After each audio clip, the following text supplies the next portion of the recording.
చిరంజీవులు గారు ఇప్పుడు బీసీ రిజర్వేషన్ల విషయంలో రేవంత్ సర్కార్‌కి చిత్తశుద్ధి ఉందని భావిస్తున్నారా మీరు? ఏమీ లేదు. 100% లేదు. హ్మ్.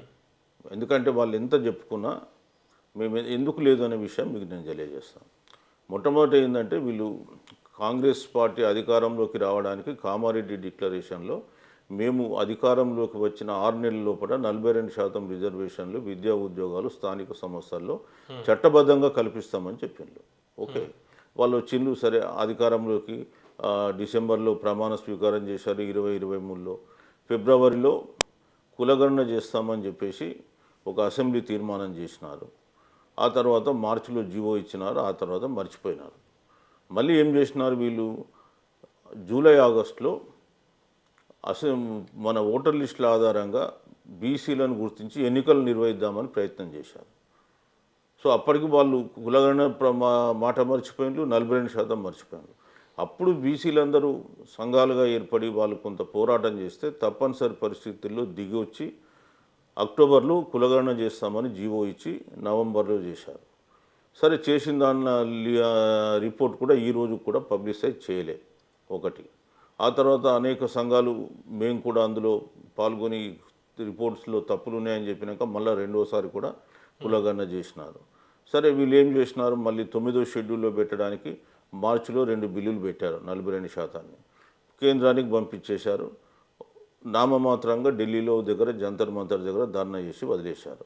సో మేము మొదటి నుంచి ఏం చెప్తున్నామంటే మీరు తమిళనాడులో జయలలిత గారు ఎట్లయితే పోరాటం చేశారో కేంద్రం మీద 9వ షెడ్యూల్లో పెట్టడానికి అదే పద్ధతులు అనుసరించాలని చెప్తున్నాం కానీ వీళ్ళు ఫాలో అవుతలేరు. ముఖ్యంగా ఏంటంటే మేము ఏమన్నాం తమిళనాడులో జయలలిత గారు ఒక 6 సార్లు అఖిలపక్షాన్ని పిలిచి వాళ్ళ సందేహాలన్నీ నివృత్తి చేసి వాళ్ళను ఢిల్లీకి తీసుకెళ్ళి అప్పటి ప్రధాని పివి నరసింహారావును కలిసి ఒప్పించడం జరిగింది. ఇక్కడ వీళ్ళు తక్షణం వాళ్ళకి ఏదో అవసరం ఉందంటే అఖిలపక్ష సమావేశాన్ని పెడతారు కానీ మేము ఇన్నిసార్లు అడిగినా ఏ రోజు కూడా అఖిలపక్ష సమావేశం పెట్టలేదు. అఖిలపక్ష సమావేశం వాళ్ళు ఏమంటున్నారంటే అసెంబ్లీలోనే అందరూ మద్దతు ఇచ్చారు కదా, అసెంబ్లీలో మద్దతు ఇస్తే వెళ్ళింది.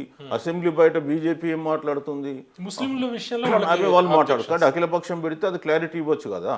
ముస్లిం వాళ్ళు ఏమంటున్నారు 10% రిజర్వేషన్ ఇలా ముస్లింలకు ఉంది అని అన్నారు. వాస్తవానికి ఇందులో బిల్లులో లేదు. లేనప్పుడు మరి మీరు అఖిలపక్షం పెట్టి అందులో ఎక్కడ ఉంది ఇది బిల్లు అని వాళ్ళు చూపించవచ్చు కదా. వాళ్ళకి చిత్తశుద్ధి లేదు ఒకటి. రెండోది మేము అపాయింట్మెంట్ అడిగినా కానీ ప్రధానమంత్రి గారు ఇవ్వడం లేదనేది వీళ్ళ వాదన. మీకు ఎన్నిసార్లు మీరు ఇప్పుడు ప్రధానమంత్రిని కలిసి వచ్చారు? మీరేమన్నా అసెంబ్లీలో చెప్తారు నినాకమున జరిగిన నీటి దాంట్లో నేను ప్రధానమంత్రిని అడిగి ఇది మార్పిచ్చాను అది మార్పిచ్చానని చెప్తూ ఉన్నాడు. తర్వాత ఇక్కడేమన్నా తెలంగాణ రైజింగ్కు కూడా ప్రైమ్ మినిస్టర్ని అడగంగానే అపాయింట్మెంట్ దొరికితే పోయి మీరు వారిని కలిసి ఇక్కడికి ఇన్వైట్ చేసినారు. అట్లాంటప్పుడు మరి మా ఇష్యూలో ఎందుకు ప్రధానమంత్రి అపాయింట్మెంట్ ఇస్తలేరు? పోనీ నిజంగానే ప్రధానమంత్రి అపాయింట్మెంట్ ఇస్తలేరు అనుకో, మీరు అప్పుడు చేయాల్సిన పని ఏంటి? తక్షణం ఇప్పుడు మీ రాహుల్ గాంధీ గారి మీద కేసు పెడితే తెలంగాణ బంద్ అంటారు, ఇంకేదో బంద్ అంటారు. మరి ప్రధానమంత్రి మీద అపాయింట్మెంట్ ఇస్తలేని తెలంగాణ బంద్ కాల్ చేయండి. మీకు అంత చిత్తశుద్ధి ఉంటే ఎందుకు చేస్తలేరు? మీరు రాహుల్ గాంధీ గారు ఉన్నారు, ఏదో మన ఈవీఎంస్ మీద తర్వాత ఓటర్ లిస్ట్ రివిజన్ మీద పార్లమెంటును స్తంభింపజేశాడు వర్చువల్గా వర్షాకాలం ఓట్ చోరీ కేసు మీద. మరి ఇప్పుడు మా ఇష్యూ మీద ఎందుకు స్తంభింపజేయడు? ఎందుకు మాట్లాడు? ఒక్క నిమిషం కూడా మాట్లాడాలి. కాబట్టి మేమేమంటున్నాం మీకు ఆ చిత్తశుద్ధి లేదు. కేవలం బీసీలను మభ్యపెట్టి వాళ్ళ ఓట్లు పొంది అధికారంలోకి రావడానికి మీరు ప్రయత్నం చేసినారని చెప్తున్నాం. అంటే జనం ఎట్లా చూస్తారు? ఎందుకంటే ఇప్పుడు ఎవరిని విలన్గా భావిస్తున్నారు? బీజేపీనా లేకపోతే బీఆర్ఎస్నా లేకపోతే కాంగ్రెస్నా? ఈ 3 పార్టీలు కూడా ఈక్వల్గా రెస్పాన్సిబిలిటీ.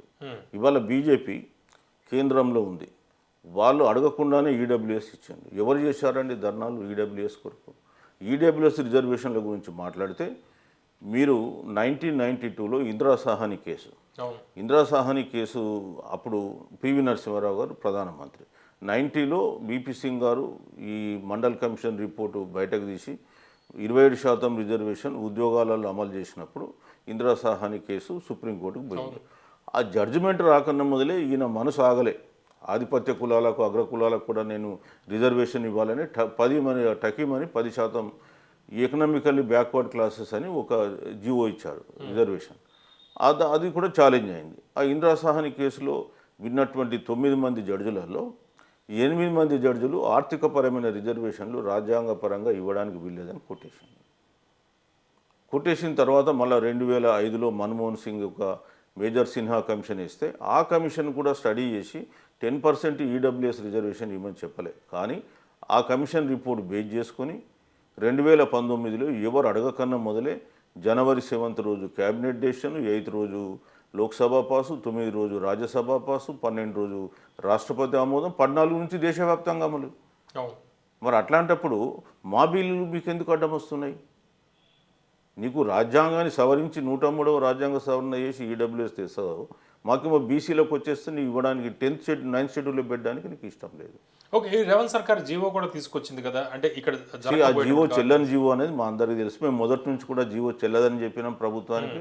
అవి కోర్టులు కూడా ఆటోమేటిక్గా స్టే ఇచ్చేసినాయి, అది చెల్లవు. ఇవాళ స్వతంత్ర భారతంలో 8 రాష్ట్రాలలో జీవోల ద్వారా తీసుకొచ్చినటువంటి రిజర్వేషన్లు కొటేషన్లు. సో మీకు ఇక్కడ మార్గం ఏంటంటే ఒకటే ఒక మార్గం, తమిళనాడు మార్గం, 9th షెడ్యూల్, లేదా ఆర్టికల్ 15(5) కానీ 16(4) కానీ 271, 243 D6, T6 మార్చాలంటే నువ్వు మళ్ళా దేశవ్యాప్తంగా సర్వే చేసి వెనుకబాటుతనాన్ని ఎస్టాబ్లిష్ చేసి ఈ ఆర్టికల్స్ను మార్చాలి. అది ఇప్పుడు అయ్యేది మాది రెడీగా ఉంది 9th షెడ్యూల్లో. సో మీరు అది చేయమని చెప్తున్నాం, అది చేయరు మీరు. ఇక బీజేపీ ఉంది, బీఆర్ఎస్ ఉంది ప్రధాన ప్రతిపక్షం. ఇక్కడ వాళ్ళకి అసలు ఒక స్టాండ్ లేదు. ఈ రోజు కూడా వాళ్ళు ఒక్క సభ కూడా ఈ 42% మీద వాళ్ళు నిర్వహించలే. వాళ్ళ పుణ్యం అని చెప్పేసి అంతకుముందు 34% ఉన్న రిజర్వేషన్ స్థానిక సంస్థల్లో 23కు పడిపోయింది. వాళ్ళు చేసినటువంటి నిర్వాహకంతో ఇవాళ బీసీలకు శాశ్వతంగా లోకల్ బాడీస్లలో రిజర్వేషన్లు తగ్గిపోయినాయి. ఇవాళటి కూడా వాళ్ళకు బీసీల రిజర్వేషన్ మీద స్టాండ్ లేదు. అందుకే ఈ 3 పార్టీలు ఈక్వల్గా బీసీలను మోసం చేస్తున్న పార్టీలే. ఈ 3 పార్టీలు శత్రువులనే బీసీలు భావిస్తున్నారు. ఓకే, చిరంజీవులు గారు, ఇప్పుడు మీరేమో బీసీ ఇంటలెక్చువల్స్ ఫోరం అనేది మీది ఉంది, మరికొన్ని ఫోరమ్స్ ఉన్నాయి, కొన్ని పార్టీలు కూడా బీసీలకు సంబంధించి వస్తున్నాయి. అంటే ఇక్కడ నాయకత్వం అందరూ కలిసి ఒక కోఆర్డినేషన్ ఎక్కడ లోపిస్తుంది? అందరూ కలిసి ఒక వేదిక మీద పోరాటం ఎందుకు చేయట్లేదు? ఇప్పుడు ఇక్కడ చాలామందికి అందరూ బీసీ సంఘాలు ఉన్నాయని అనుకుంటున్నారు. కానీ ఈ బీసీ సంఘాలు, కొన్ని బీసీ సంఘాలు ఎవరి ఆధ్వర్యంలో నడుస్తున్నాయో తెలుసుకోవాలి. అంటే ఎవరి పొలిటికల్ పార్టీ ఏ బీసీ సంఘానికి ఉందనేది వాళ్ళకి తెలుసు. నేను ఇక్కడ చెప్పాల్సిన ఒక రహస్య ఎజెండా ఉంది కొన్ని సంఘాలకు. అందుకనే మనం కలవడానికి అక్కడ వీలు ఏర్పడడం లేదు. సో ఆ సంఘాల పేర్లు నేను నేమ్ చేయను. బీసీ రిజర్వేషన్లు అమలు అవ్వకుండా అడ్డుకుంటున్నది బీసీలోని కొన్ని సంఘాలు ఆటోమేటిక్గా వచ్చినాయి. గతంలోనే జీవోలు అనేది వచ్చినాయి. జీవోల ద్వారా రాదురా బాబు కొట్టేస్తారని చెప్పినాం మేము, కొట్టేసినారు లాస్ట్కు. సో మరి ప్రజలకు తెలుసు. మనం ఇప్పుడు వాళ్ళ పేరు చెప్పి అనవసరం కాంట్రవర్సీ కాకుండా నేను చెప్పేది ఏంటంటే ఈ సంఘాలన్నీ కూడా అన్ని బీసీల ఇంట్రెస్ట్ల కొరకు వచ్చినటువంటి సంఘాలు లేవు. కొన్ని సంఘాలు పనిచేస్తున్నాయి. ఆ పనిచేసే సంఘాలతో మేము కలిసి పనిచేయడానికి మాకేం అభ్యంతరం లేదు. అంటే మీరు చెప్తుంది మీరు కీలకమైన ఆరోపణ చేస్తున్నారు. కొన్ని పార్టీల్లోని కొంతమంది ముఖ్య నాయకులు లేకపోతే కొన్ని పార్టీలు బీసీ సంఘాలు ఇప్పుడు కొత్తగా వస్తున్నవి కావచ్చు, లేకపోతే ఎగ్జిస్టింగ్ ఉన్నవి కావచ్చు, వాళ్ళని తెర వెనకాల ఉండి వీళ్ళే నడిపిస్తున్నారంటున్నారు. తెర వెనుక ఉండి నడిపించడం కాదు, వాళ్ళ మద్దతుతో వీళ్ళు నడుస్తున్నారు. కొంత లాభం ఏది వాళ్ళకి, కొంత అప్లికేషన్ ఉంది వాళ్ళకు. సో వాళ్ళ సర్వైవల్ కొరకు దేని కొరకు వాళ్ళు దాని మీద డిపెండ్ అయ్యి సర్వైవల్ కోసం, అంతే కదా. మరి నేచురల్గా ఇప్పుడు అంతే. మరి అట్లాంటప్పుడు మీకు ఏం జరుగుతుంది? సో మనం అందరం కలిసి రమ్మంటే వాళ్ళు ఎట్లా వస్తారు? సో రారు వాళ్ళు. సో వాళ్ళ ఇంట్రెస్ట్లు వాళ్ళవి వేరు. కాబట్టి మేము ఏమంటున్నామంటే ఎవరి పంతాలో వాళ్ళని చేసుకుందాం. బీసీ భావజాలం అనేది ప్రజలకు రీచ్ కానీ ప్రజలు నిర్ధారించుకుంటారు ఎవరు మన కొరకు పనిచేస్తున్నారు, ఎవరు మన కొరకు పనిచేస్తలేరు. అది మనం ఉన్నటువంటి స్టాండ్.